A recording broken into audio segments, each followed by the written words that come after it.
Hey, what's going on? It's Bill Burr, and it's time for the Thursday afternoon, Monday morning podcast just before Thursday, and I am just checking in on you.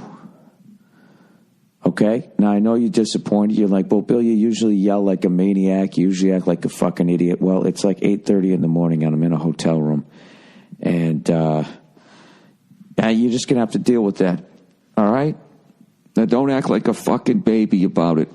I swear to God, I'll make it up to you. I feel like I'm talking to a child right now. You know? And you guys didn't even say anything. You're probably, I'm all right with that every once in a while, Bill, if you don't check in on me. Crazily, on a Thursday or whatever. I am in Columbus, Ohio. And all I can tell you about Columbus, Ohio is when you want something to eat, when you go out of your fucking hotel room, don't go right. Go left. At least wherever the fuck I'm staying. I went to the right and got one of the shittiest fucking lunches I've ever had. I ordered it was this little fucking bistro too. I'm sick of places calling themselves a bistro as if like, ooh, this is sort of a taste of Paris here. This is going to be like you're in Paris, but you're in Columbus, Ohio. It was some fucking bistro type thing, right? I order some fucking, one of them tomato mozzarella fucking salads. So the dude goes to me, he goes, hey, you want the balsamic vinaigrette on the side? And I said, I'd love that. Because I fucking hate balsamic vinaigrette on a tomato mozzarella fucking salad. I don't even know why it's in there. You just put some fucking olive oil on it, a little salt, right? On it, a little pepper maybe. That's it. Simple, clean, classic Italian cuisine. Couple, 2, 3 ingredients and it tastes like heaven, right? Greatest fucking cooks on earth. What do these cunts do? They put the balsamic vinaigrette on the side. They put the tomato in the fucking mozzarella. They put it on this iceberg lettuce, which I can forgive you, whatever. God knows I need to eat a fucking salad out here, right? Being on the road for 2 weeks. And then for whatever fucking reason, they took this creamy fucking dressing and just poured it all over the cheese and the tomatoes. Why would you put fucking creamy dressing over creamy cheese? Why would you do that? You're supposed to add ingredients that complement the other thing, not fucking reinforce it. Like two parents yelling at you because you took the car out and wrapped it around a tree. Then I understand it. These aren't two parents, all right? This is some tomato and some fucking mozzarella. Completely fucked that up. And I also ordered a cup of chili. All right? Because I'm an old white guy, and that's what we do. When we start approaching the age of 50, we start eating soup. Because that's our only hope of continuing living, right? So I ordered this cup of chili with the broth is water. It was just like fucking water with a little bit of hamburger helper. Oh, my God, the place drove me. Nice people there. Very nice people fucking working there. Jesus fucking Christ. One of these fucking places you walk in, and there's like 2 registers. So I walk up to the first one, and I say to the guy, I go, hey, can I order food from here? And he just nods. So I fucking start ordering food, and then the fucking manager guy comes over. He goes, oh, I'm sorry. The way it works is you got to go to this fucking register down here. He didn't say fucking. You got to go down to that register there and order your food. And then you come over here and pay. And I'm looking at the fucking guy behind the register looking like, dude, didn't I just ask you that? And he's just staring at me blankly. I'm like, all right. So I fucking go down there. Meet the person making the food. Fucking sweetheart of a guy. Hey, how's it doing? How you doing? Blah, blah, blah. I order the shit. Now I go to walk back down to fucking pay at the edge register, and some cunt just walks off the street and walks up to that register and orders a cup of coffee. Right? And they're servicing the guy. So now I'm behind him. It's like, how the fuck does this work? Oh, and this one, you just pay cash or you order coffee. So now this fucking guy who wasn't in front of me is now somehow in front of me. I don't understand it. I don't fucking understand it. And then I sit down and go to eat the shit. It was one of those deals where I had to take the knife and I'm scraping the fucking awful shit off of the shit that you want to eat. And I'm not going to lie to you. It put me in a mood. Oh, it put me in a mood. I was going to be like, you know what? Fuck Columbus. Fuck this whole fucking state. Any fucking state that puts creamy dressing on nice fucking hunks of mozzarella. I'm fucking out of here. I don't don't need to ever come back, right? But the evening was saved by an unbelievable crowd, a beautiful fucking theater, and we ended up going to this bar late night, The Elevator, and great bartender, Pittsburgh guy, and he made us a couple of fucking drinks. We just laughing our balls off, telling Hulk Hogan stories, and then we ended the night up watching the beginning of Goodfellas on the bus, and then, called it a fucking night. I know I'm being a whiny cunt, but why would you do that? Perfectly good fucking food. You know what I mean? Why would you do that? The fuck was I just going to talk about in there? I spaced on something. Tomato, the mozzarella, the fucking down the elevator. Oh, you know what? Somebody from after the show came up to me, and he gave me. I want to thank the person once again. He got me this drum DVD, that JoJo Mayer, top secret stuff for the modern drummer. It's basically all that Moeller method stuff. It was really fucking nice of you. And when I was in Cincinnati, somebody interviewed me, a comedian, Muhammad, came, got me some Pete Rose t-shirts. Now, I got you backstage passes, young buck comedian. You never came back. I hope you made it out to the show. I double-checked that they had your name at the door. I hope you fucking made it. Now I'm all fucking paranoid. They didn't let you in, and you hooked me up with some t-shirts, and you're like, that fucking Bill Burr's the biggest redheaded cunt I've ever met in my life. So anyways, we've been having a great time. We had a great time in Cincinnati. I'm trying to think where the fuck we've been since I've last talked to you guys. See, it was Fort Wayne, Cincinnati. Then we did Dayton. Dirty Dayton. That's what they call their fucking town. The Dirty D or something like that. And I was going, why the fuck would you call yourselves that? This is why you don't get any tourism here. I don't fucking know. Whatever. I've been having a great time, and that keeps getting fucking. I think I've actually been doing too much time. I've been doing like an hour and a half every last couple of nights. I got to tighten it up a little bit. But what do I got tonight? I got Pittsburgh. And then I got Cleveland, and that's the first leg. Then the first leg is fucking done. Just like that, the first week is over. But last night when I was on stage, my beloved Boston Bruins, my fucking hot dude, they played the filthy Flyers in the fucking new Boston Garden, the TD Bank fucking JP Morgan Center, whatever the fuck they call it. Those 40,000 cinder blocks that they went out and bought and built a big square building. Nothing interesting, architecturally speaking. They're only one of the original 6 teams. Why would you give them a fucking... the Columbus Blue Jackets should have a better facility. The Minnesota Wild should have a better looking fucking rink than the Boston Bruins. That completely makes sense, right? Jesus. I'm going to rewatch after this tour. I'm actually going to watch the game. I did watch the highlights, and as much as a fucking brutal heartbreaker it was that they lost in overtime, we did get a point. And as far as I was watching with the highlights, we look like a fucking decent team, and I was really nervous about that. So I'm happy with it. These guys are still fucking gelling. That game, I can tell you right now, was a game we would have lost a week ago. You know what I mean? Or maybe a week and a half ago when guys were still getting to know each other or whatever. The fact that we only just blew it in overtime, I feel, is a step forward, right? I was actually on the bus, and I go, what's the score? Because the fucking satellite thing wasn't working. And Verzi looked it up, said it was, 4-2. And I was so fucking excited, but I also knew there was like 13 minutes left, and I was like, oh, Jesus. 4-2. We've been up 3 games to none against these guys and couldn't fucking close it out. Goddamn filthy Flyers came in. Congratulations to them, They were supposed to suck this year, weren't they? Bruins and maybe we were just 2 shitty teams passing in the night. I have no idea. I don't think we're shitty, though. Speaking of not shitty, how about those fucking Canadians? 7-0. Do you know what actually bothers me as a Bruins fan, knowing how happy Canadian fans are? I don't hate the Canadians. I've realized that over the years. It was never about the Canadians. It was about the silly sock-wearing Frenchies up there. enjoying yet another Stanley Cup victory. And I got to tell you, I've completely enjoyed the 20-something year drought of your Stanley Cups. And even I, as a fucking Canadian hater, got to say, this is easily the most scared I've been in fucking over 20 years that you guys were going to fucking end the drought.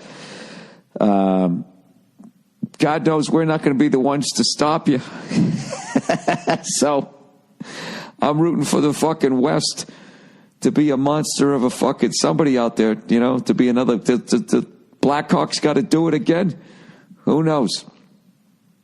Speaking of which, my condolences to the Chicago Cub fan and congratulations to the Mets. And, you know, I had half an eye on that fucking series. I've been traveling around, and Jesus Christ, I don't think there's ever been an easier MVP trophy to be given out than to give it to fucking Daniel Murphy. Jesus Christ. I didn't even realize. I knew he hit some fucking home runs. I didn't realize he hit 6 games in a fucking row. That's ridiculous. That's from a second baseman, man.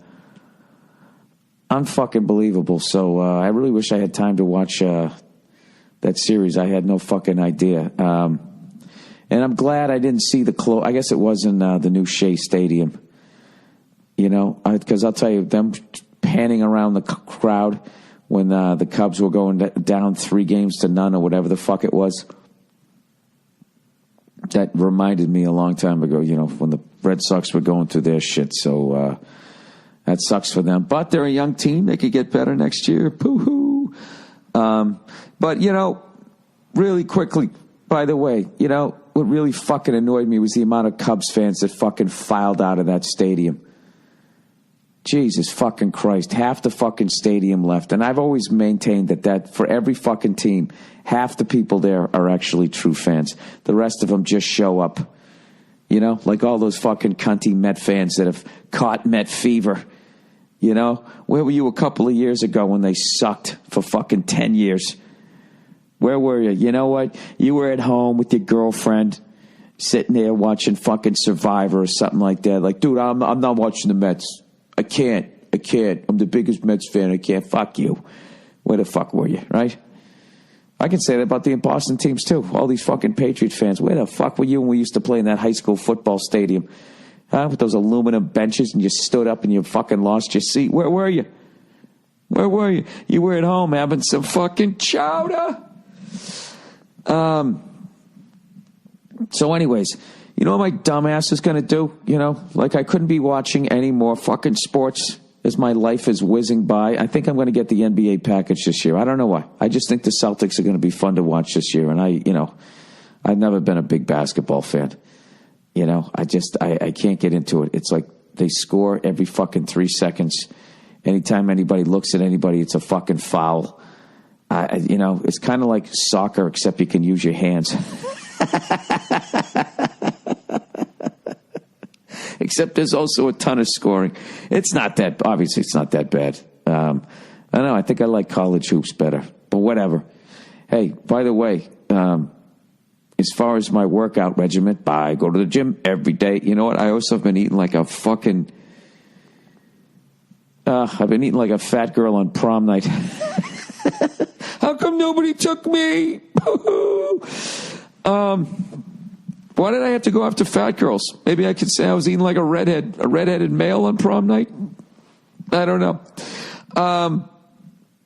Oh my God, I've been eating like a fucking animal. I've also been working out like an animal. So I've gone up 1 notch on the old belt there, but that's kind of been my game plan because every night I say I'm not going to drink and I'm not going to act like a fucking idiot, but I'm hanging out with my 3 best friends in the fucking world on this tour. You know, what are we going to do?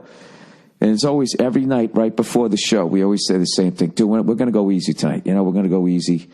And, you know, fucking, you know, we got Pittsburgh tomorrow night. It's Columbus. You know, it's going to be a quiet town after the show. Let's just fucking go home. All right. And everybody goes, yeah, good idea. Right.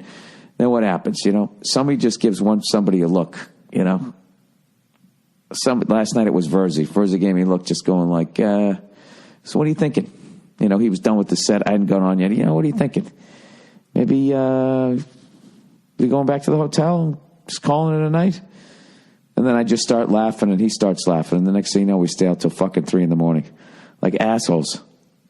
Fucking assholes. Who likes working out? Honestly. I'm sure you like it in your 20s, but at my age, it's not a fun thing to do. And I go and I work out. I do all this fucking sweating and fucking my old goddamn knees and all this shit. And then what do? I give it away. You know, come back here and eat a sleeve of fucking Oreo cookies. And I'm thinking in the back of my head, like, what am I doing? Literally 2 of these fucking cookies. That's probably 40 minutes. How many calories are in a fucking Oreo cookie? Oh, my God, dude. Yesterday when I bought the Oreo cookies, right? I'm already hating myself, already fat-shaming myself. It's like the middle of the day, too. I bought them in broad daylight where I felt like everybody was looking at me. Going, look at him eating his cookies, right? And I go walking by, and there was this Asian dude, right? I don't know where he was from, but he was definitely an immigrant because he had the hardcore fucking accent, right? Just one of these fucking guys made you smile. He had great fucking energy. And he just went like, oh, hello, how are you? You know, he's fucking cleaning up, vacuuming or some shit, right? Classic immigrant job. And I say, hey, how you doing, man? How's it going? He goes, oh, I'm doing good. And then he just goes and sees the cookies. He just goes, I hope I'm going to be able to do it. I smoked a cigar last night. He looks at the cookies and he just goes, Oreos!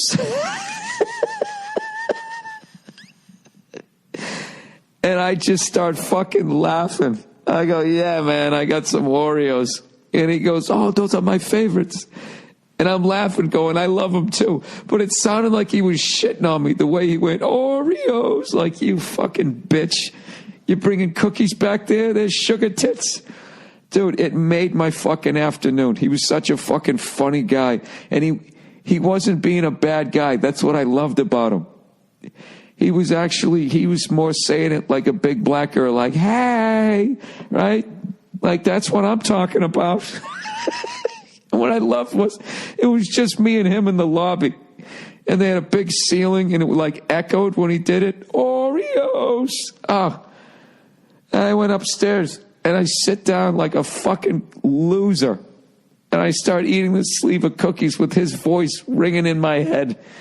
And I was laughing, eating the cookies, and I swear to God, for 1 second, I almost started crying. There's no way, if you're any sort of a human being, to sit in a hotel room by yourself and eat a sleeve of Oreo cookies and not just feel a wave of depression wash over you. It's one of the saddest things you can ever do. If you've noticed, I don't even know if they even have, do they even have commercials for Oreos? Do they even need to? You know what I mean? It's like the Jordan of fucking cookies, as far as, other than the ones your mom makes or some, some lonely cunt like me who makes, homemade are going to be better. But it's just as far as like store-bought cookies, okay? Let's start a battle here, all right? Let's start a debate. Come on. Are you guys honestly going to sit there and tell me you can fuck with Oreo cookies? It's the perfect fucking cookie. And you know what kills me is when you bite off one side and then you bite off another side, another one, you stick them together to make your own double stuff one. Why does that one taste so much better than the actual double stuff one that's doing the work for you? You know what I mean? When you buy the double stuff ones, it's just like there's too much of the cream in it, and they're just too sugary and you can't fucking eat them. But when you do the other ones, I don't know who the fuck is in charge of that over there at Oreo. Just dial back the frosting. You went a little too fucking hard. And it's not ringing goddamn true. Without a doubt, my favorite fucking cookie. And, what is it? Doritos says you can't just have one. Fuck Doritos. By the way, everybody, you know what Doritos are? I'm 47 years old.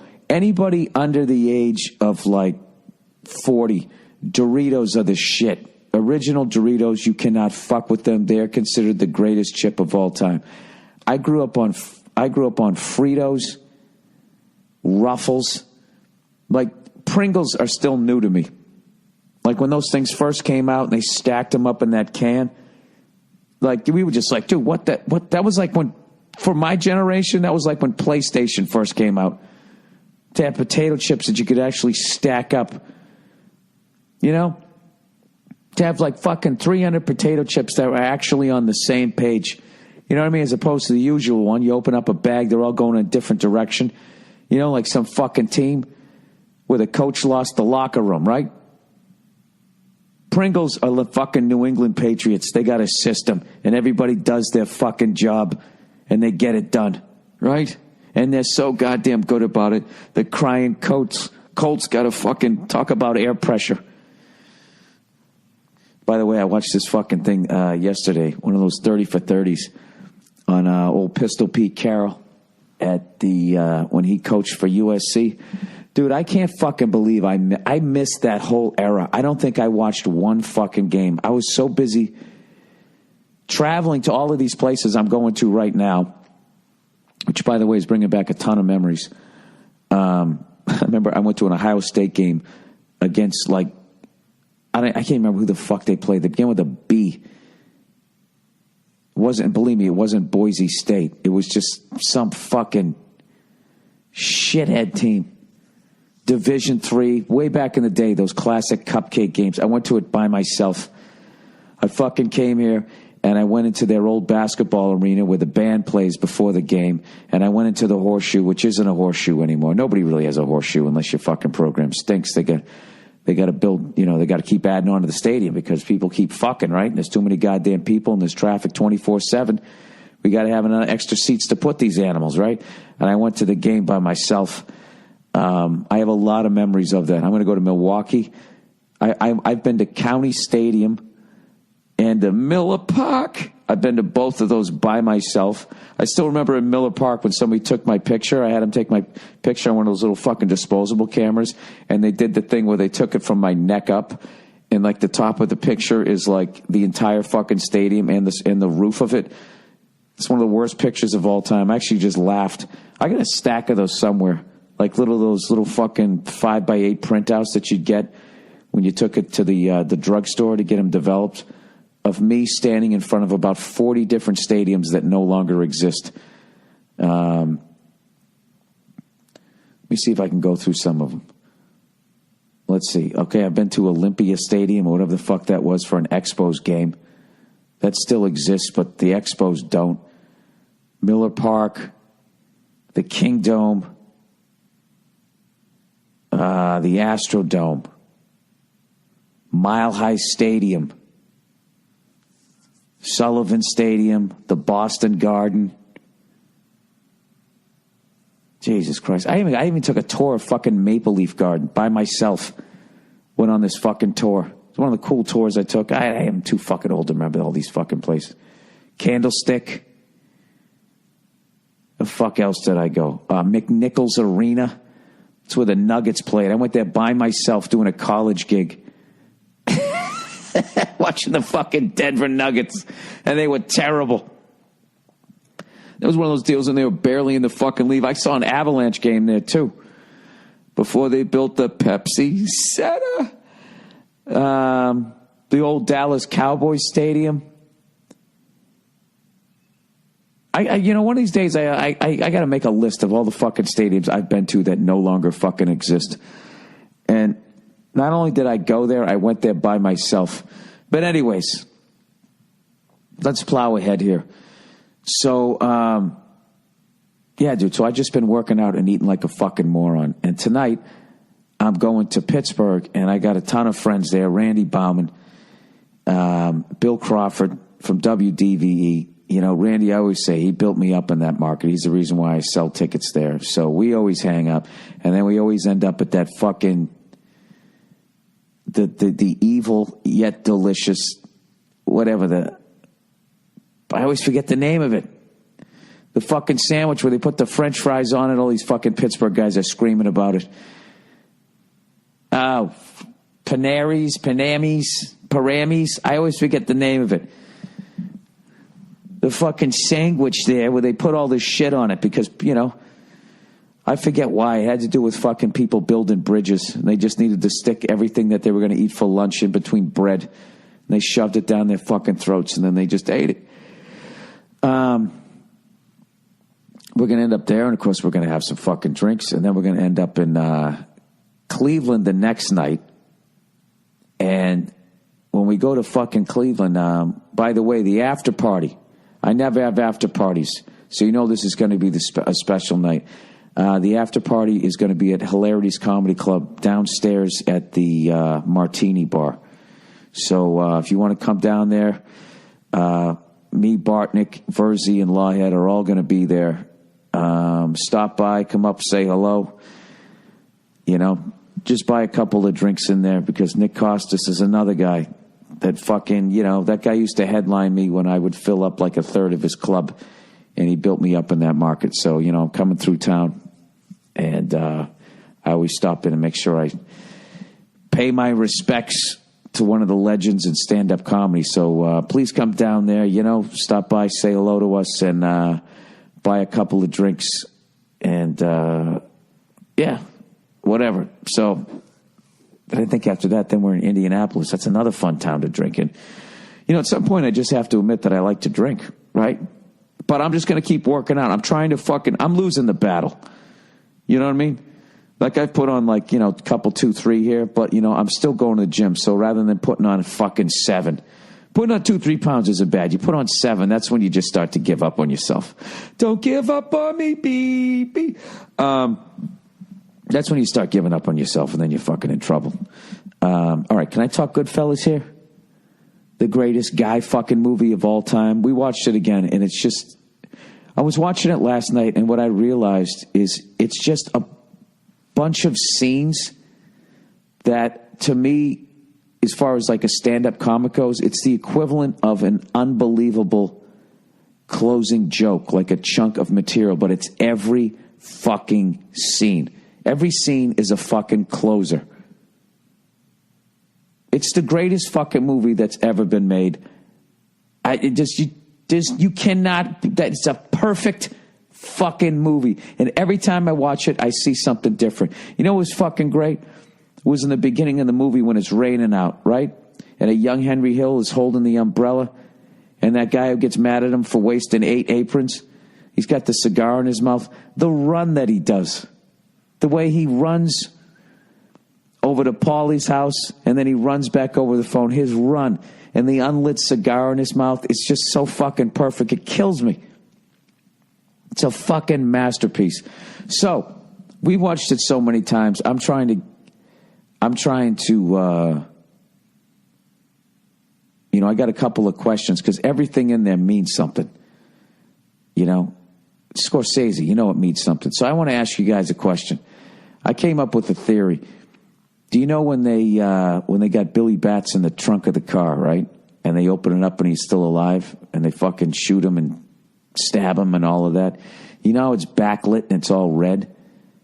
And then again, when they go to dig him up, it's all fucking red. Like, it's the whole sky. It isn't just the brake lights of the car. It's the whole fucking sky. And my theory was, the reason why it was red was because that move was what got Tommy whacked. And that was sort of the beginning of the end of their crew. You know what I mean? That's like a theory I have. The theory I have about, in the end, when Henry Hill is fucking crying like a fucking bitch in the end. By the end of the movie, I hate the character because he went out and did exactly what fucking Paulie told him not to do, and then he gets caught and he fucking rats everybody else, and he's fucking, get egg noodles and ketchup. Hey, dude, you should be in fucking jail. You cunt. The end, you know, when he's sitting there talking, when he just got done testifying, all of a sudden they cut to Tommy, and he just brings the gun up and he just starts shooting. That's Tommy from beyond the grave, because he ratted out Jimmy and Paulie.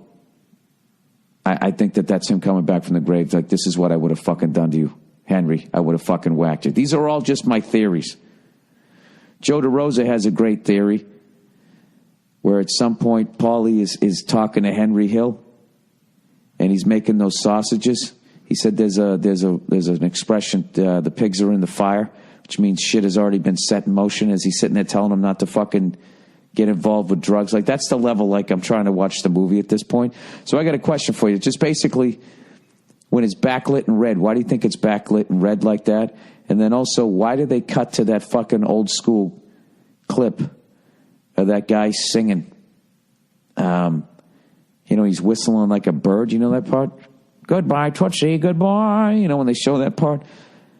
I was saying to Virgie last night, I go, why do you think he shows that clip? It's like, it means something.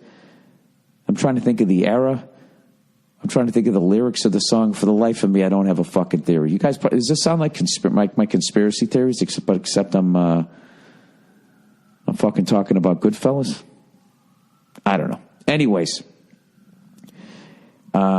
Last night I almost forgot. Last night when I was at the theater here in Columbus, they had all like these Broadway shows, where they would put like the logo Annie, or they put like Cats or whatever the fuck. I don't know what the fuck they, Mamma Mia, all of that stuff. And they then the whole cast would sign. And I always look at all those things, and I always think it's fucking cool. Looking at all that stuff and all the performers and the bands and all of that shit. And so I saw the Monkees were up on the wall, and I was a big Monkees fan. I loved the TV show when I was a kid. I thought it was funny as hell, and I liked the fucking songs.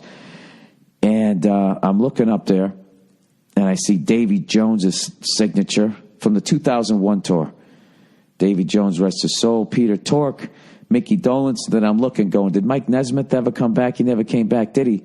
And then right as I was thinking, like, oh, wait a minute, way back in the day, like I'm going back like 12, 13 years ago, I used to take drum lessons at this place called the Drummers Collective, the Drummer Collective in New York City, which just has a bunch of monster fucking players down there. These just unbelievable, these gifted kids go there.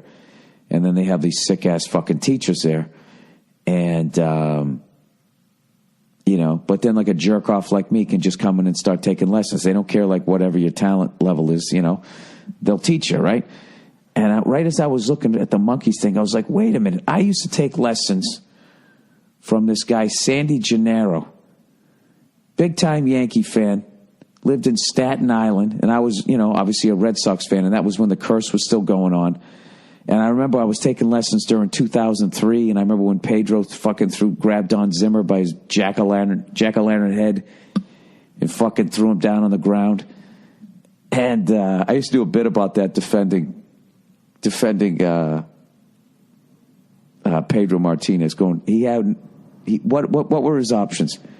To turn around and run, then he's running around from an old man, to hold his ground and punch him. He can't do that because he's an old man. Or 3, grab him by his big Macy Day head and sort of guide him down to the ground. And it actually would get a laugh in New York. But last night, Joe Bartnick finally convinced me it was the wrong thing to do. Because he looked at me and he just goes, Bill, he goes, it was Don Zimmer. He's an old man. He goes, an old man comes around you. You just put your arms out and you hug him. And you just go, Donnie, you're baseball. I can't do this to you. And I just put my head down and I just went, you're right.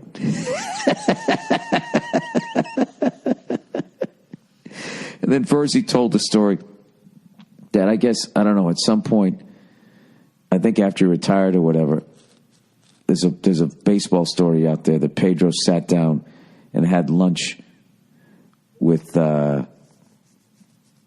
what's George Steinbrenner, the late great George Steinbrenner, right? And to break the ice, because that was still hanging in the air, he sits down with them and he just sort of Pedro looks down and he just goes, bless me, Father, for I have sinned. And I guess Steinbrenner just started laughing and then it was fucking over. How fucking cool is that? I don't even care if it didn't happen. I just think it's a great fucking story. So anyways, so I used to take drum lessons from Sandy Gennaro, and like he was a monster fucking player, and he had an unbelievable bass drum foot, and he was the first guy that showed me that slide step thing, because I was going through probably my 50th obsession with John Bonham, and he was the guy who finally showed me how to do that. And he was doing the good times, bad times lick and all that stuff. He was just a monster player, and one of the things he did, he used to get Peter Criss from Kiss ready to go out on tour. He'd just take him through the paces and all that, get him up to speed so we could go out and go kill it with the band Kiss. And then another thing he did was he played he played drums with the Monkees when they would go on the road. And I hadn't thought about taking lessons with him in such a long fucking time. So I'm sitting there in Columbus, and I'm looking at the Monkees thing, and I see Peter Tork, Davy Jones, and Mickey Dolenz. And I was thinking, right as I thought, wait a minute, I used to take drum lessons from a guy, Sandy Gennaro, who used to play with these guys. And I know he was on tour with these guys during that time. And right then I looked and I saw his fucking signature. It was cool as shit. I took a picture of it. And he also played with Cyndi Lauper. Like, he did, like, that's the cool thing about Drummer Collective. Like, they had fucking major drummers. There was another guy down there, and you could just walk in like a fucking bum like me, and you could just take fucking lessons from him. They had another guy down there. The fuck is his name? I'm going blank on it. He used to play with Herbie Hancock. Let me look this up. Herbie Hancock. The guy who played on Loft Funk. Herbie Hancock. You cunt. There we go. Come on, Bill. Learn how to spell. Loft Funk drummer. Something simple. Mike something or other. Mike Clark. I couldn't believe it when I went down there. I just saw the guy go walking by, and I was like, is that fucking Mike Clark? They go, yeah. I go, what is he doing here? He goes, oh, he's one of the teachers. So you can take a fucking lesson with that guy? Sitting there listening to his shit, trying to figure out how to fucking do it. You could actually walk down and take a lesson. And I know some of you younger guys, this is no big fucking deal because you got YouTube and you can just watch the guy and break it down and slow it down or have some guy. But back in the day, you couldn't do that. And I was just like, this is why it's great to live in fucking New York City. These fucking guys are actually out here. Anyway, so I'll end on this thing here, and I'm going to have to punch in the advertising because I haven't gotten it yet. I'll have to put it in later on when I'm on the bus. But anyways, I discovered a fucking drummer. I don't know where I was. Guy Chris Coleman. Any drummers out there familiar with this guy? He's one of these gospel drummers. This guy's fucking unbelievable. I just stumbled upon I watch a bunch of drum videos. So on YouTube, they always have them on the fucking sides. And it just popped up, and I was like, who's this guy? I'll check out this guy's playing. Just a fucking unbelievable solo. So I'm going to put I'll post a clip of the picture I took at the theater here in Columbus with the Monkees and Sandy Gennaro's signature. He drew a little drum, man. It was fucking cool as shit. And also the video clip of Chris Coleman. By the way, before I get out of here, must win fucking game, obviously, for Kansas City. Kansas City has to win this game 6, or I don't know, man. I think Toronto might come back and if they go back to their home, you know. It's turned into a great series. Remember I was bitching about that when they were down fucking 0-2? Telling them, you know, I want to see a 7-game fucking series. And look at that. Here they come. They come storming back. You got to give it up to Toronto. Even if they don't fucking win this next one, man, that team's got major fucking heart. I can't believe I'm missing all these fucking games. I mean, obviously I'm out here having a great fucking time, but this is the time of year I like to be home to actually fucking watch a bunch of baseball. So, I don't know. I don't fucking know. Whatever. I got to get running here. You know what I got to do? I got to go fucking work off at least maybe 3 of these goddamn cookies. Do you know how many fucking cookies there were in here? Let me see how many servings they say this is. You know, because they always, let's see here. Amount of servings. Calories, 160. Calories from fat, 60. Serving is 3 cookies. Serving per container is about 4.5. So I had enough Oreo cookies for 4.5 fucking people. You fucking freckled cunt. 160 calories. Amount per serving is 160. There's no way 4.5. There's no way 3 cookies are 160. That's got to be 160 per cookie. All right, Bill, do the math. That's 300 plus 180.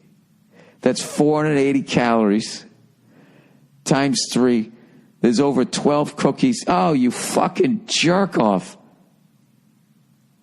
So I got to multiply that. 380 times 4. That's 1,200. And 320, that's over 1,500 fucking calories. You ever fucking just sweat your balls off on the elliptical for an hour? You're lucky if you make 600 fucking calories. Oh, dude, I gotta go downstairs. I gotta hit the gym before I get on the bus. All right, that's the Thursday afternoon podcast. I know it was kind of all over the place. I'm gonna try to get some of the guys on the podcast for Monday. That is it. Thank you to everybody that's been coming out to the shows, and once again, thank you again for the people who brought out the drum videos and the T-shirts and all that shit. You guys don't have to do that stuff. All right, you don't have to do that. I got a ton of fucking shit already that I got to get rid of. And, the last thing I need is more cool. I'm never going to be able to throw out those Pete Rose T-shirts. They're too fucking cool, right? And then I have to throw something out. Well, my old Quebec Nordiques T-shirt, I'm not fucking throwing that out. It's starting to spill into my wife's side of the closet. I'm like a broad with shoes, except it's T-shirts over there. All right, that's the podcast, like I said, for this Thursday. You guys have a great weekend and enjoy the throwback half hour, the second half here, the Thursday afternoon, Monday morning podcast just before Friday, where I just check in on you. All right, now it's time for the reads. And no, I haven't gone to the gym yet. And yes, it is a few hours into the future. And I am on my iPhone over there. All right, Blue Apron, everybody. It's okay. It's okay. You can admit it. The last thing anyone wants to do after work is wait in line at the grocery store, schlep home, and cook a complicated goddamn meal. And expensive, unhealthy takeout is hardly better. Hey, I should know. I'm living it right now. That's where the new service Blue Apron comes in. Did I mention I went to White Castle a few nights ago? Oh, I'm telling you, I have a rough one. Blue Apron delivers farm-fresh ingredients and step-by-step recipes to your home, allowing you to create healthy, handcrafted meals at home without going to the grocery store. For less than $10 per meal, Blue Apron sends you fresh ingredients perfectly proportioned, making cooking healthy meals really easy and fun. No trips to the grocery store, no waste from unused ingredients. Plus, you learn how to cook with specialty ingredients, Jesus Christ, that are normally hard to find. Blue Apron is perfect for date night, cooking with friends, and they even offer family plans with kid-friendly ingredients so the whole family can eat well and have fun preparing meals together. Oh boy, let's make a sandwich. Each balanced meal is 500 to 700 calories per serving and so tasty that you'd never know it.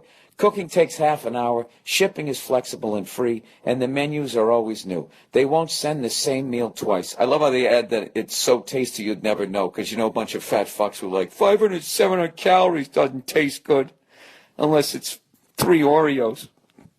Maybe that was me thinking that. Anyways, they work around your schedule and dietary preferences, and Blue Apron experts source only the best seasonal ingredients for incredible meals like Parmesan-crusted chicken with roasted heirloom potatoes. Jesus Christ, that sounds delicious. And tomato arugula salad and tandoori spiced chicken with green lentils, eggplant, and cucumber mint yogurt. You'll cook incredible meals and be blown away by the quality and freshness. Blue Apron. It's a better way to cook. Check out this week's menu and get your first 2 meals for free by going to blueapron.com/Burr. My treat, really, the first 2 meals are on me. Well, it's really on them, but they're being nice about it, saying that it's on me. When you go to blueapron.com/Burr. All right. Oh, Jesus, I got to sing with my cigar voice here. Boop, boop, boop, me undies, me undies. No more sweaty taint. Boo-doo-doo-doo. Me undies, your balls are dry. Don't say they ain't. When you got that nice fucking material up against your nuts, your fucking life will never get in the ruts. Oh, get some MeUndies. They got 'em for the ladies. They keep their clams dry, too. Unless you fuck 'em, they're really a nice pair of undies. Oh, yeah. Why don't you go get some? Yeah. MeUndies. We all know how sexy confidence can be. And that confidence comes from being comfortable. But how can you feel great if your underwear is wrinkling and riding up? MeUndies gets it. And that's why they've created the world's most comfortable underwear for a daily dose of confidence. When you look good, you feel great. It's a cliche. You know why? Because it's true. MeUndies understands this, and that's why they've designed underwear that makes you look and feel fantastic. Please include I'm going to do it. MeUndies is made from modal, a fabric that's twice as soft as cotton. That's twice as soft as whatever underwear you're wearing right now. MeUndies has tons of colors and styles, and they only the only place to get matching pairs for men and women. That's kind of weird. Talk about stuck in a fucking relationship. Your underwear's got to match your panties. Oh, Jesus. They even release a new design every month. I wear whatever free ones they give me, and they feel great. My balls have never been happier. Plus, we all know that paying for shipping sucks, man. So MeUndies has removed that from the equation. All orders in the U.S. and Canada ship for free. MeUndies even has a money-back guarantee. If you don't love your first pair, you can get it. You can keep it for free. You literally have nothing to lose. To sweeten the deal, MeUndies is offering you 20% off your first order at MeUndies.com/Burr. I thought they were going to sprinkle a little salt in the crotch area. You know, to sweeten the deal, let's have a little sugar. I got one against your ball bag. This is a special offer for just my listeners. Make sure you go to MeUndies.com/Burr to get 20% off your first order so that they know that we sent you. All right, that's it. Now go listen to the old school stuff if you want to. If not, I appreciate you listening anyway. About here. Oh, by the way, I want to thank the 43,000 people who sent me that story about how the world's largest sperm bank has been turning away the jizz of redheads. Okay? World's biggest sperm bank tells redheads, we don't need your semen.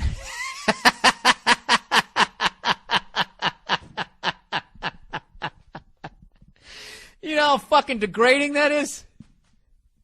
You're showing up to jerk off into a Dixie cup and they turn you away like, nah, that's all right. That's like telling a stripper to put her clothes back on. It's fucking horrific.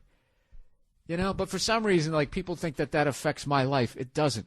All right? They turn away a lot of fucking people. Okay? If you got different shit in your family, they turn you away. And not to mention, I got to tell you, as a guy, that story has no effect on you, okay, as far as your jizz. I guess, yeah, I can't sell my jizz to a sperm bank. I mean, what sort of financial fucking crisis am I going to be in where I'm going down to a Dwayne Reed stealing lube and then limping into a sperm bank to fucking shoot something into a goddamn graduated cylinder? You know? Really? I can't fucking do that? You think I give a fuck? Let me tell you something. This is what I've learned. This is what I learned in life, okay? If you're making money, the ladies want your fucking jizz. I don't give a fuck what you look like. You could be a one-eyed, bald midget troll. They want it in them. All right? Trust me. So any redhead who took that in a bad fucking way, just go out and make something of yourself. I'm telling you. You'll get a fucking 10, and you'll dump a fucking nice, unwanted spooge right in her. That was disgusting, yet pro-redhead. How do you like that, everybody? Pro-fucking-redhead. I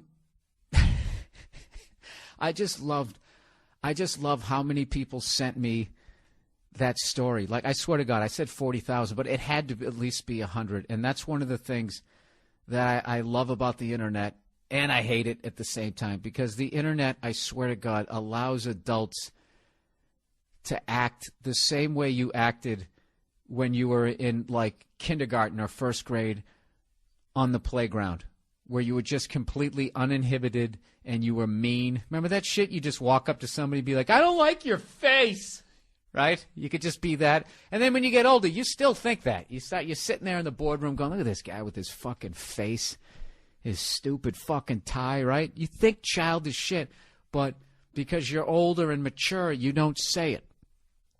You know? Because, you know, you got debt and you don't want to get fired. Oh, he's doing a great job. And they told the boss you didn't like his face. That'd be hilarious. Why did you get fired from your last job? You know, and you have to tell him some childish shit like that. Well, the great thing is about the Internet is it allows you to tap back into that part of you. You know? And actually, and then debunk the fucking myth that when you become an adult, you still don't think those thoughts that you did when you were in first grade because you're older and mature. You still think them. You just programmed not to fucking say them. So, I don't know. At first, I was like, what the fuck? And then by the time the 11th person sent it to me, and then actually this story broke like 2 weeks ago. And like 2 weeks in, as people are still sending me this story, that's what made me find the Internet fucking hilarious. The fact that somebody's going to listen to this podcast and then send it to me on Twitter after it That's like that. That's literally that. I don't like your face, na shit. That's just, it's fucking childish and 99.9. It's just fucking hilarious. Can anybody explain? I think that's why, or maybe it's because guys are childish. Why I think guys are so funny is because we have the fucking maturity level. I don't give a fuck what we're doing in our lives, how much responsibility we have, how much money we're making, how good a husband or a father or anything like that we are. We're still immature as hell. Unless you're just a fucking boring douche anyways. The fuck do I know, huh? What do I know? The world doesn't want my sperm. Why would you listen to me?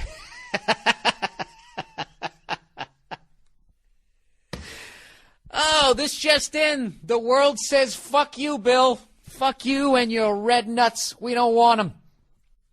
Oh, my God. How much of an egomaniac am I that doesn't even bug me, that I actually find it funny?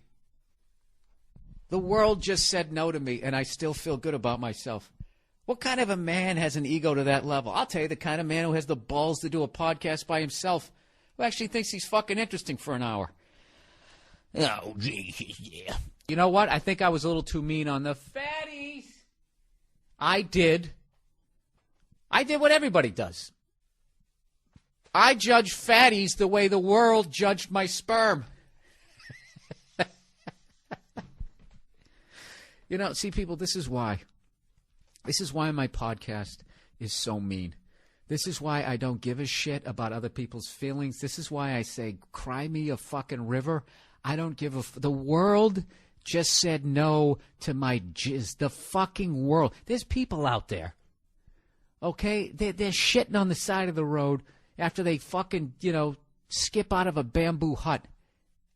Okay? I come up with my jizz. I'm all set. I'm going to wait for something better.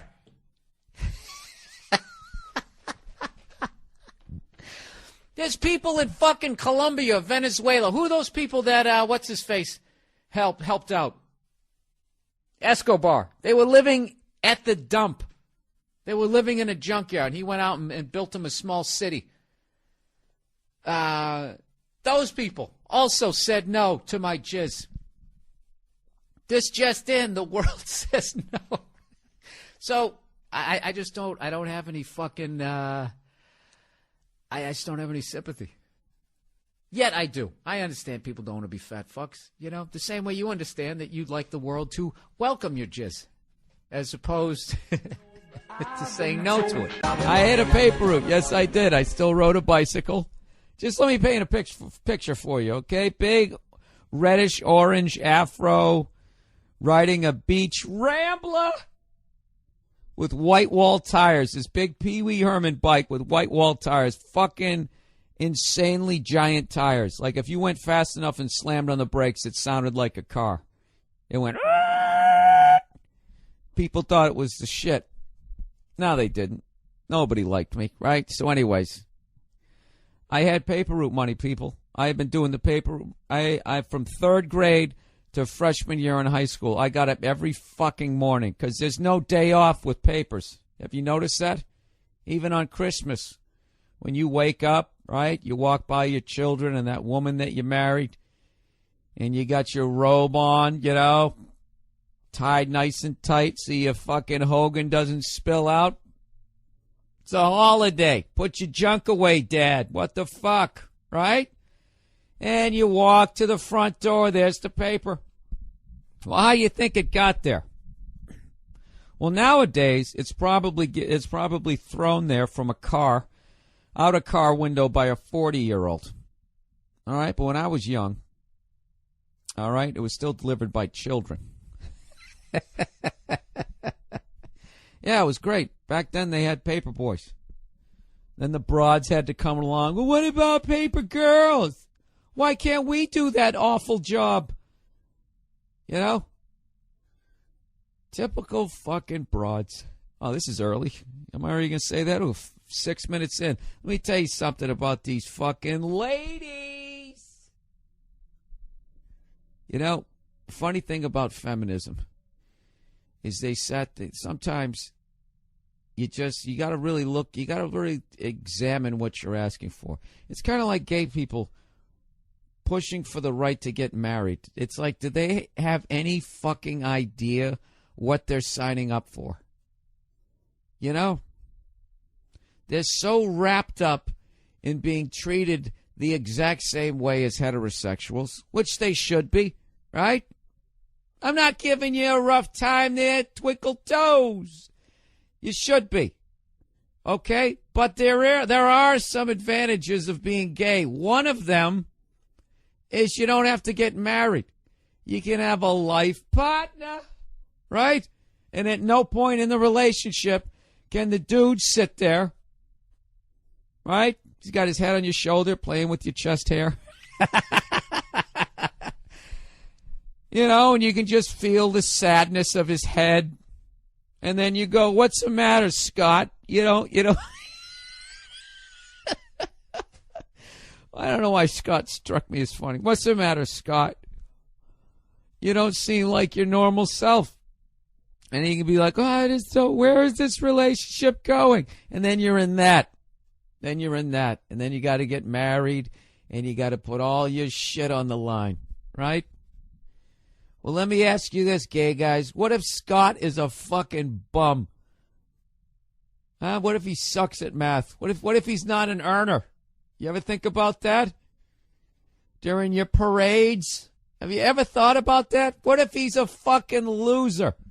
Loser? Huh? Then what?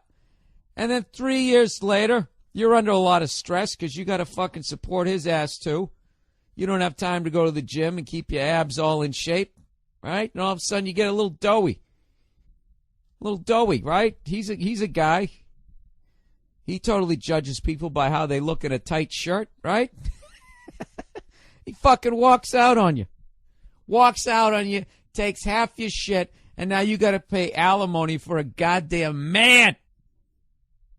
Did you ever think about that? Well, you should. All right? Don't fucking do it. Why, you know? Oh, that would be great. Do you guys have common law marriage? Or do they not even recognize that because you're both either women or both guys? I mean, the fucking advantages of that. It's just, it's incredible. You know?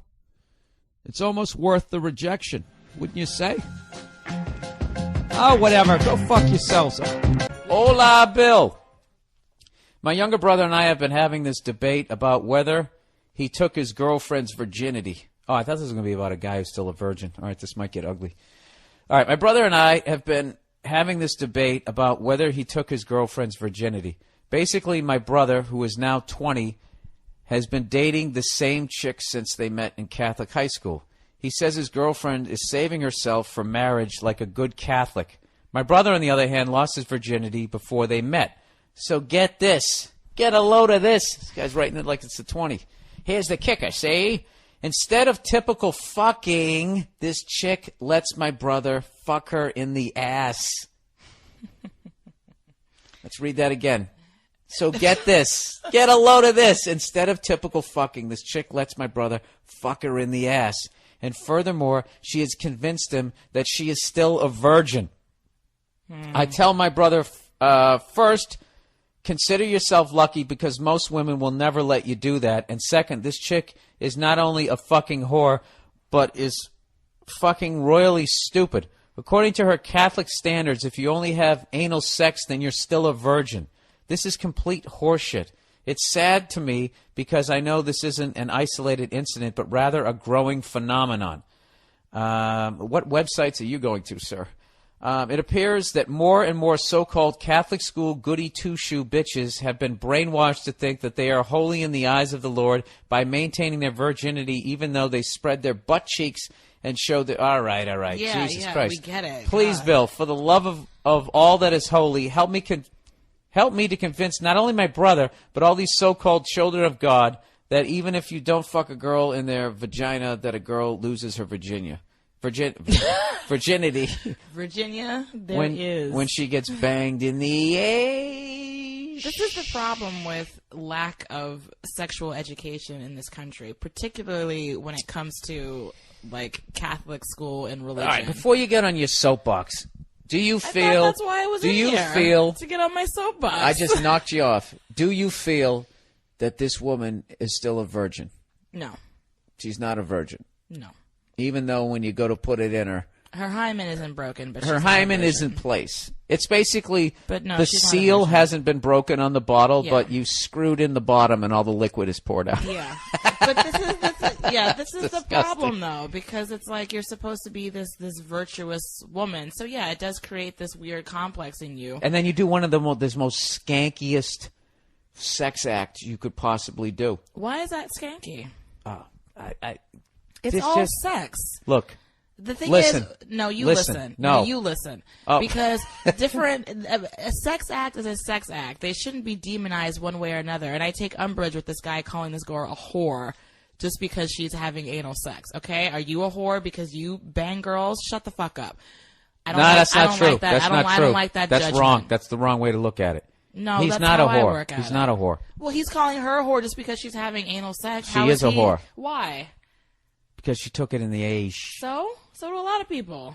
That doesn't make them whores. It's a sex act. Yeah, but it's a dirty, filthy one. Well, that's your issue, and people need to let that go. But as far as him, though, regardless. it doesn't matter what he does. He's never going to be a whore. He's a guy. Right.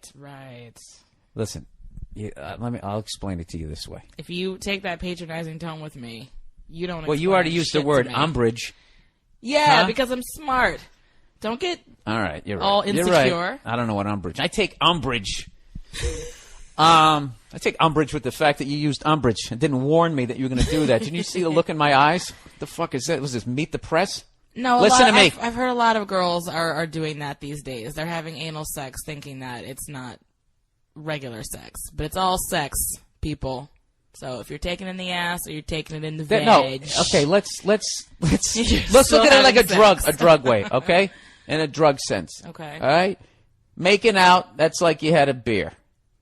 Getting felt up, you smoked a joint. Going to third, going to second. What base am I on right now? Third. Going to third is like you just did some blow, and getting fucked. No, wait. You're all over. I went all over the place. I lost my train of thought there. Okay, if it was like drugs. Okay, first base is drinking, second base is weed. Third base is coke. Uh-huh. Or maybe shrooms. It's shrooms. Home is coke. And then getting banged in the ass is heroin with some meth. That's like you're not coming back. All right? So she skipped. That's what she did. She went from just sort of drinking and smoking some weed and went straight to meth. It's beyond, Nene. It's beyond. You ran past home plate. You went into the dugout. You kept going past the showers, and you ran right out of the fucking stadium. Why is he worried about his brother and the girl that he's fucking? Why don't you worry about getting your own piece of tail? He actually agrees with you. He agrees with you that there's a misinformation out here. Yeah, but he's directing it towards the girls that are doing it, not to the people who come up with these rules to begin with. That's which is what I wanted to explain. That's where his to you. anger should be. Which is what I not wanted to towards explain the to you. girls. I'm standing up. I'm walking around. If he which really means is I'm interested about in- ready to drop some knowledge. All right, here you go. This is the deal. This is He's why. not interested in knowledge. He's He's interested in judgment and shaming people. That's what he's interested in. They just never stop. This is why. This is why. If a guy does it, he's not a whore. If a woman does it, she is. Okay? This is, first of all, why it's not a big deal if a guy engages in that act. It's basically, it's because we enter. You know, you allow somebody to enter your body. That's like so much more than like what the fuck we do. That's why sex is not a big deal to us. I've told you this analogy before. That basically, That's funny. Well, basically, like, this is the deal. If somebody said, hey, I'll give you $1,000 to go over to that. Say there's a birthday cake. Give you $1,000 to go over there and just stick your finger in it. You do it in a second, right? Yes. If somebody said, "I'll give you $1,000 to take that cake and shove it up your ass," all right, you'd have some questions. Where has that cake been? What do I get out of it? You'd negotiate for more fucking money. So that's the same thing. That's just what we do. Sticking our fingers in cakes. That's how much sex means to us. I think that's bullshit. That's it. Well, I don't expect you to understand it. I'm not saying that I don't understand. This isn't about my comprehension. That's why ability. you guys. It's about how I don't believe that. That's why you guys think way more about who you're going to have sex with, because you're letting somebody enter your fucking body. No, I think I'm just walking around. I'm poking people. No, it's conditioning. It's not like reality. It's conditioning. It's you grow up with this idea that you're supposed to not feel a certain way. If you use the word society, I swear to God. We're just brainwashed from day one that what we do is wrong. It's conditioning. There are many guys who have had emotional moments when having sex with somebody. They just don't want to talk about it or admit it. You. I've had an emotional moment? Yeah. Like what? Ugh. Like that? God. Why are you making it sound like I cried or something during? I never did that. No, you never did that. But, so what? Why did you just say that? You're just making shit up. You went from, I'm sure there's guys out there. There's no research behind that. And then you just threw that out there. Would you like me to talk about my research, or would that make you uncomfortable? Oh, this is World Series of Poker. You just went all in. Now I got to figure out if you're bluffing or not. Am I going to call your hand? Oh, you're staring right at me. Ah, you fucking pain in the ass. I'm folding. Why do you always do this to me on the podcast? Do what? This is the second time. Call you on your bullshit? I thought that's what I was here for. If you ever do that again, saying that, nodding with your eyebrows out, calling you on your bullshit. The fucking ego of females. You guys are just always patting yourselves on the back. As are you. Let me tell you something right now. Nia, if you were a fucking dude right now, I'd kick you in the chest and watch you fall right off the bed. But I can't do it. Because that's what you deserve right now. But I can't do it because you're a lady. I got an overrated for you. Overrated. Picking up a fucking magazine that lists 10 great places to go to breakfast, and then believing that no one else read the magazine and there's not going to be a line 3 miles long the next fucking morning when you show up to get your pancakes. That's exactly what happened. We pull up, and I see this fucking, looks like a goddamn bread line during the Depression. And I'm with Nia and her mom, and I immediately just go, hey, you guys want to go somewhere else? And then somebody in the car goes, well, there's probably going to be a line everywhere, right? So we fucking stand in line for 40 minutes. Got to the point I'm crouching down like my back is killing, my lower back. Like I'm so old I can't stand for longer than like 20 minutes without my lower back killing me. So I'm standing there. 40 minutes in, I'm crouching down like, you ever see Asians when they have a conversation in China? How they just fucking, they can crouch down like that? Or people in India, you know, they crouch down like that. They've been doing it their whole lives. So their hamstrings are all stretched out. I was squatting down like that, my big head turning all red. I'm trying to stand in a little bit of the shade. And I don't know, finally I was like, let's get the fuck out of here, right? So everybody agreed. We leave, and we end up going. I mean, we stood in line for breakfast so long, it was now time to get lunch. So we end up going down. We were on Santa Monica, and we go down into West Hollywood. And there's a place down there, Hamburger Harry's. They have great fucking, they got great burgers. And but it's also one of the gayest places you'll ever go to in your life. I didn't realize how gay it was. And I went there, and the waiter was like really gay or whatever, but I didn't really think about it, right? So I drop off the ladies, and I go over and I park the car. I get out of the car, and I come walking in, and I'm starving. And as I'm walking in, all of a sudden this guy pushes me in the back. Like gave me a nice little shove, and I turn around, and he goes, do you need a table? This fucking gay dude pushed me in the back. He pushed me. Like fucked it, like not hard enough to make me stumble, but hard enough to fuck up the gait of my walk. And I immediately, felt the feelings you feel when somebody fucking pushes you. When I turn around, like, what the fuck? And the guy's just down there. Do you need a table? And I went, no, I'm meeting them over there. And then he kind of had a weird look on his face, and he walked away. And I sit down, and he's like, hey, how's it going? Like, what do you mean, how's it going? I go, that fucking gay guy just pushed me. So I tell her the story, and I go, what the fuck? Is it some gay thing? You just fucking go around pushing people? And then Nia goes, he was probably hitting on you. Right? So now my ego kicks in. I'm like, fuck, I still am in shape. So for any of my fucking twinkle-toed listeners out there, is that how you guys hit on each other? Or was that just like, hey, silly, do you want a table? Is that what he was doing? It was fucking annoying, whatever it was. Then I felt embarrassed. Then I felt bad, like that look on his face when I went, no, I'm sitting over here. Like then he thought that I don't know what. That I was saying, get out of here, you queer. You know? Because that's a whole big fucking thing now. You got to be nice to those guys. You know what the fuck I'm saying. So anyways, so we sit down. All right? And immediately, the dude comes over. Hi, can I take your order? We fucking order. And we're getting our food immediately. The way you should when you go out to eat. So now, despite the fact that the waiter pushed me like that dude who pushed Zdeno Chara after he scored the goal. That's basically how he pushed me. And then I turned around and looked at him like I was going to run him into the boards, basically, right? So they fucking bring the food over. It's delicious. Everything's going great. And then all of a sudden, this fucking dude gets on the mic and you can't see him. He's like, okay, everybody, show starting in 10 minutes, right? And I'd say to Nia, go, what's going on? She goes, evidently they're going to have a show. So it's fucking broad daylight out. I guess they're going to come out and drag and they're going to do a show. Like this is how gay this place is, that they're going to have a brunch / transvestite lip sync fucking show.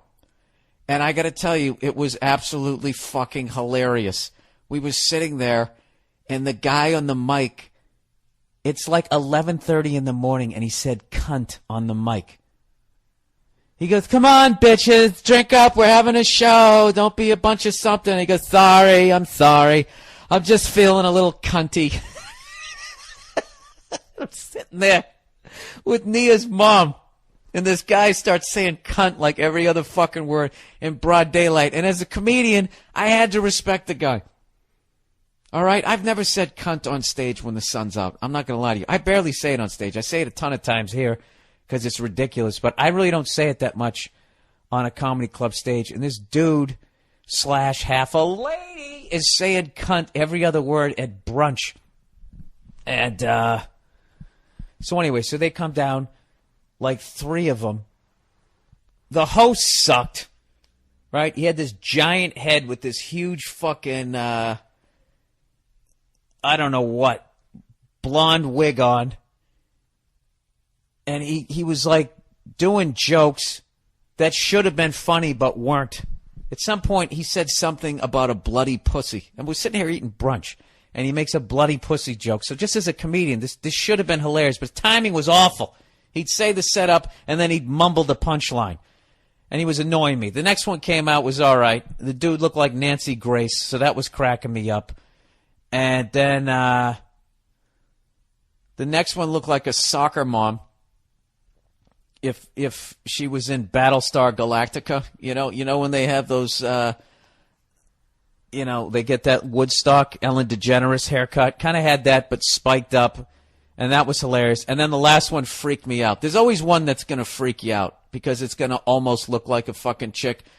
So it had like ass implants, and it's like I'm trying to eat. And I got to get out of here. So I go up, I walk out of the restaurant because it's one of those deals. It's like when in Rome, you went into their place, so you got to tolerate. Then it becomes there's that point where you're just like, all right, this is too fucking creepy. I got to get out of here, So I walk out, and I'm standing on the corner out in front of this place that turned into the gayest place I've ever been in. And I got to tell you, I walk down the street all the time in L.A. Nobody ever tells me that they saw me. Nobody's ever seen me, nothing. I come walking out of this place, right? And this behind me is the transvestite that almost looks like a chick with ass implants and is dancing to Salt and Pepper, Push It. I swear to God. So I'm standing out in front of that place, and it's that part of the song that's going, push it. Dun-dun-dun-dun. And this guy pulls up from the Comedy Store, stopping at the red light. He's like, hey, Bill, how you doing? And I'm just like, hey, how's it going? Dun, dun, dun, dun, dun, in the fucking background. And my face literally turned red with embarrassment. But fortunately, Fortunately, the guy owned a restaurant across the way, so then he ended up coming out, how fucking funny is that? He comes over to me, and he goes, to shoot the shit, because I've been telling him I was going to go to his restaurant. And that just then, fortunately, Nia and her mom walked out, and I've never been so relieved to be like, this is my girlfriend, and this is, this is her mom. I didn't know that there was going to be a fucking, it was like a mid-'80s, I don't know what, a mid-'80s sitcom, where there's a situation.